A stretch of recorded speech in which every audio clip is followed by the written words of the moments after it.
Everyone, it's Kandace and Sher with Processing Trauma Out Loud.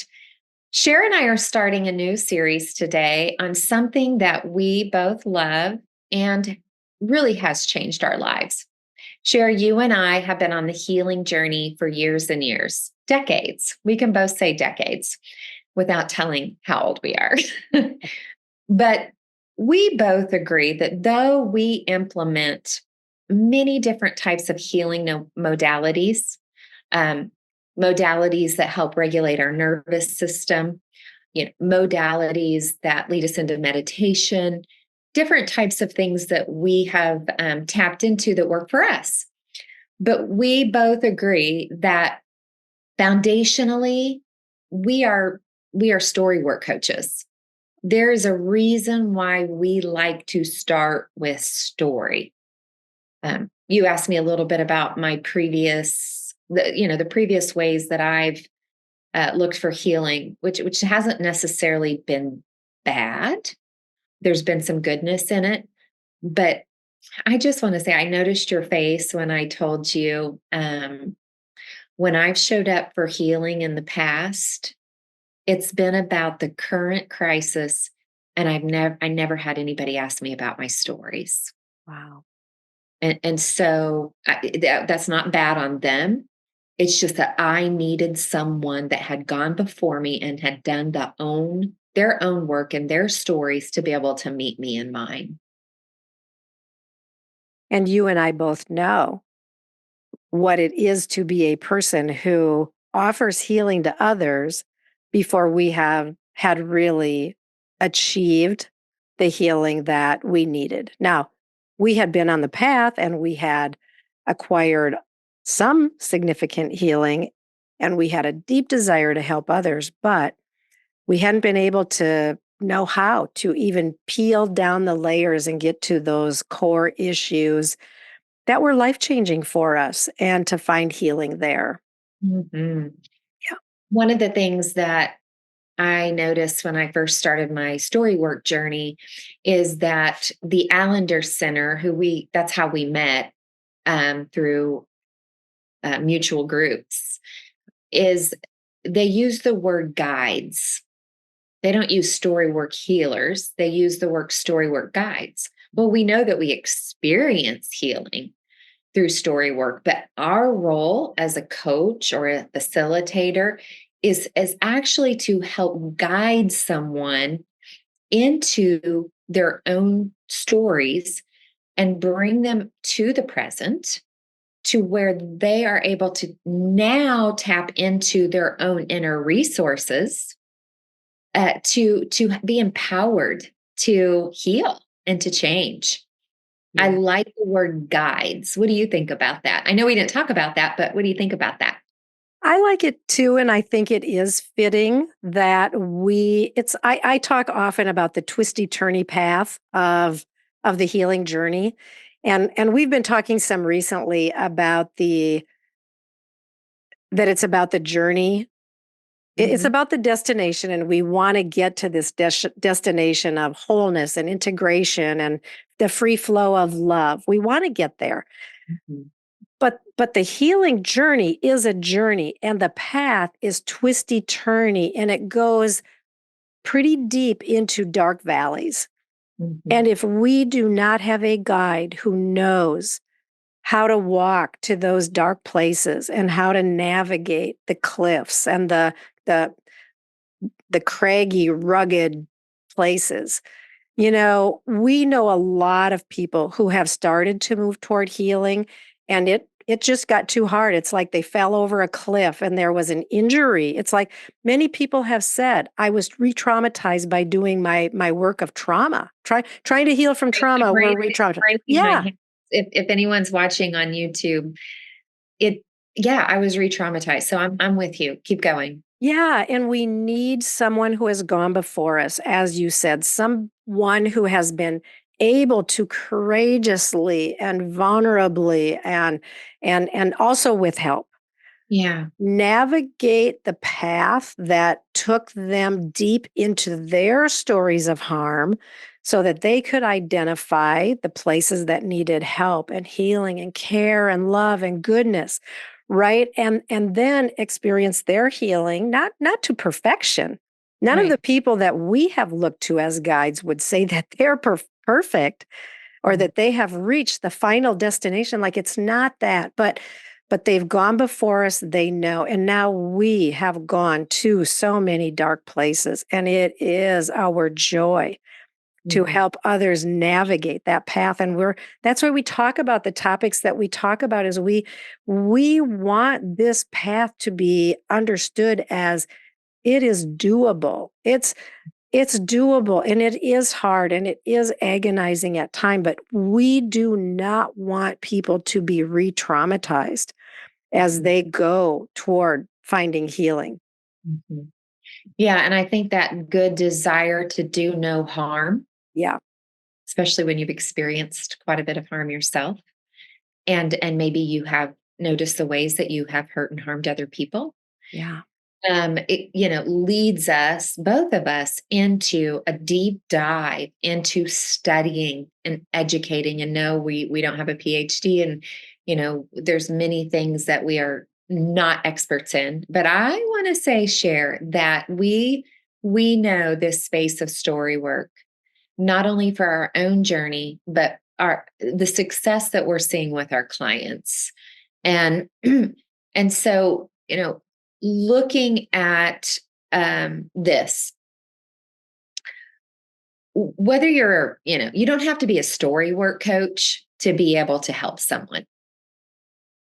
You don't have to be an expert in something, but there is a level. So whether you're, a therapist, a coach, a friend, a family member, the way that we help guide others is to let someone else guide us in our stories of hurt and harm. Yeah. Which is hard. It's hard to go there. And I want to talk a little bit about why is it that we think that story work is, the bomb? Why is it that we are investing our lives, because we're investing our lives for our own healing? I mean, you and I are currently in a story group Mhm. working on our own stories, sitting with others as peers, where we are bringing stories of harms because we want further care. We want further healing. Like we are invested in story work there. We talk about it, we read about it, and we are walking alongside of others as their guides along this path. Why do we think that story work is the bomb? What is it, Kandace? What are some of the hallmarks that we think are really important when it comes to this? Mhm. The first thing that's coming to my mind is life pattern transformations. Kind Mm. of been my new little phrase that I'm realizing, yeah, Hmm. I've seen this, I'm seeing this life pattern transformations. So you and I, before we post record, you were talking about a podcast that you listened to from Adam Young about the shift. There's shifts that happen in the experience of trauma, developmental trauma over time, or even a one-time event that doesn't get cared for. And that shift fragments us or takes us away from who we truly are. And it takes us away from being seen, soothed, safe, and feeling secure. Yeah. And so that shift, especially when there's no care offer, continues to play over and over in our lives in some way that we actually become complicit with, which is hard. I know it's been one of the hardest things for me to look at in my adult stories. Mm. But why I think story work is the bomb is because there's shifts that happen in story work that help you get clarity on those earlier shifts. I don't know why I'm feeling emotional right now because Me it's changed. too. It's Ah, changed my life. There's shifts that happen in story work that now get you back to who and how you were created in love for love, and how you can now show up in the world yeah. from a place of clarity and confidence. Yeah. Yeah, I'm feeling that emotion too, Candace. And I want to bring you back and I want to ask if you can talk a little bit more about the shift. What I want to give our listeners, we're gonna come back to this for a few episodes. So I want to go a little bit slowly. Mhm. I wonder if you can name and we can name together what are some of the shifts that can take place in we talk mostly about childhood trauma. So, thinking about a 5 year old or a 7 year old or a 13-year-old who experiences some aspect of harm, something comes and presents a situation that is too much too fast, where they were voiceless, helpless, powerless, right? What kind of shifts take place in us, in that child, in that moment? Let's name some of those. This feels important to me.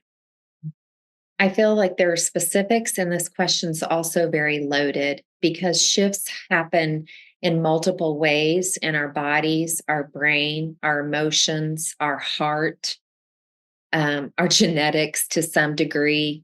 And Mm, I, but I want to kind of break it down and just give a quick example, and then I actually want to hear from you about this and what you're learning and what you've seen in your own story and others. But for me, the shift happened for me pretty early when I was named as around a 6-year old, that I was a dangerous little girl. yeah. So I didn't even know what that meant. I just knew it was bad. I heard the tone, Mm, knew that there was an event that had occurred before that I was blamed for, mhm. even though I was not to blame. No. Now that little girl didn't know that. Yeah. And so And can I just pause just 1 second and say, like, I would like to name that as a curse. That was a curse that came against you that you were dangerous. yeah, I Right? thought you were pausing to, and we're gonna just keep recording. I thought you were pausing to shut the Yeah. recording off, but thank you, Cher, for naming that. Hmm. Yeah. Yeah. So what happened in that for me, and I don't want to go into too much detail because we're going to do several episodes here, but over time and as I grew, certain reenactments began to develop in my life, which honestly, not to get too scientific here because it is not my expertise, but our bodies become addicted to chemicals in the like the energy that we have in our body over patterns. They can be bad patterns, but we go back to them because it's our sense of being alive. Mm. And so I don't want to get in a tangent here, but when I started doing story work, I had a shift. That curse was not cast out, it was called out. Mm. And it was called out by a renaming. Hmm. I wasn't even asked to be renamed. I didn't even know I needed renamed. And why did you need renaming? How did that curse shift you back there in time in such a way that years later you had to be renamed? How were you, what shift happened within you then? When I was renamed, No, when you were named dangerous. okay, yes. Okay, so in that moment, so to me, dangerous meant bad. Yeah. So dangerous meant bad. And then I had other reinforcing messages, Hmm. and I'm going to say consistently, Yeah. that only grew strength in that belief for that Yeah. little girl. And here you were, very young, 5, 7, Probably six, 6 six-ish. years old. 6 years old. You had just been harmed in a situation that was not your fault. You were blamed, you were named dangerous, and you walked away believing to the core of your being that you were bad. This Mhm. was a huge shift Yeah. in your whole body and soul and being. Yeah. And future. And I want to say that I just want to say this, and we got to move on from it quickly.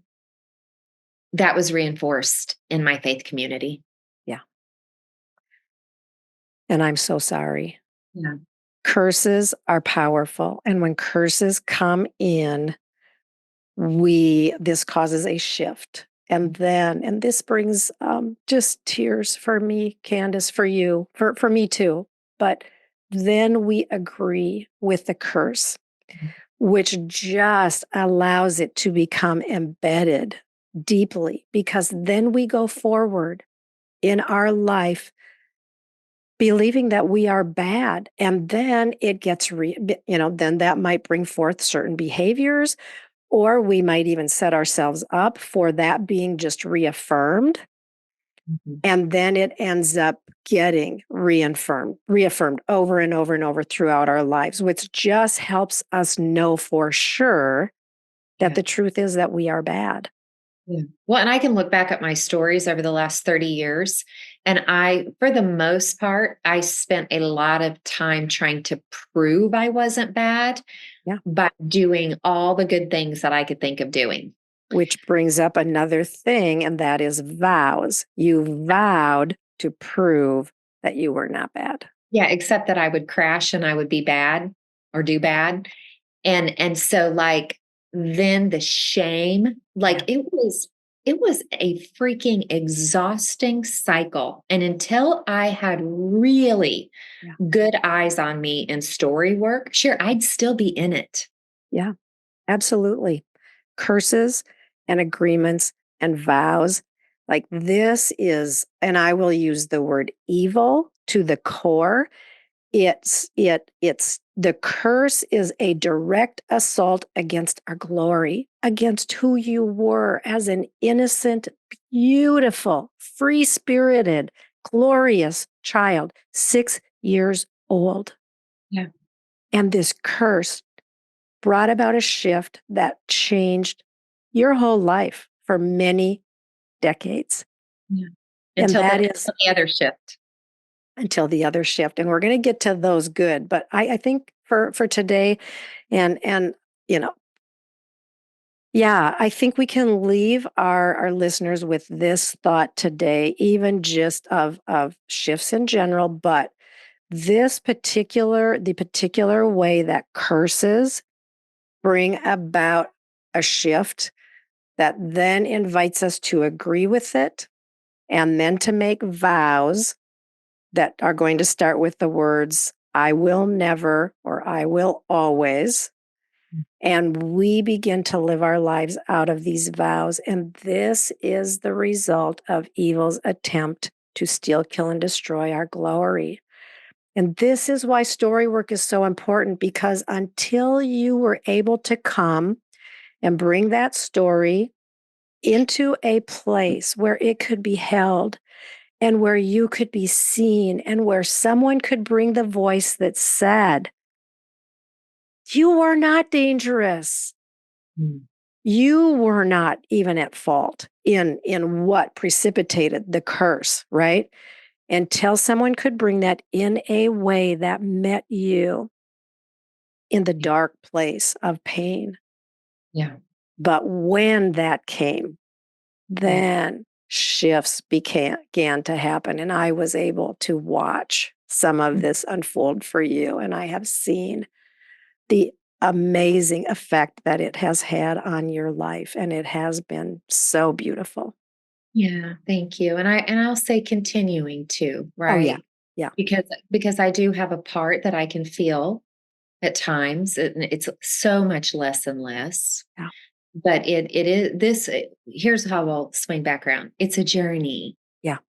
Yeah. So even I'm feeling a teeny bit of anxiety in my body because I've had moments where I've made this vow. Oh, I'll never. Yeah. And here's what I want to say. I'm not going to focus on that. I'm Yeah. going to focus on doing the daily work. Yeah. Yeah. And the fact that doing story work has allowed healing in those places where before there were vows, but now there you have experienced the face of love in these Mhm. places of cursing, and it has been brought transformation. And yeah, hard work, not the miracle moment, though we can point to some miracle moments too. But I want to say to our listeners as we wrap this up today, I want to invite you to ponder your stories of harm. And where in those stories of harm, if you go back to the beginning and just sit with your little girl in those places of pain, was there a place where a curse entered, where your goodness was assaulted with some kind of declaration that you were bad or dangerous or evil? Was there a curse? And then how did you agree in your very young heart and mind and body? How did you agree with that? And then what kind of vows arose from that? And how was all of that? How did that bring a shift that just brought you into places where you have experienced ongoing pain and where you would have deep desire for the shift that would lead you into freedom? This is why story work is so important. Yes, I wholeheartedly agree. Yeah. Good conversation today, friend. Yeah. And we are going to come back next week and further the conversation on why we think story work is the bomb. Love I love you, Candace. I'm so you too. grateful to see your life transformation on this journey together. Thank you.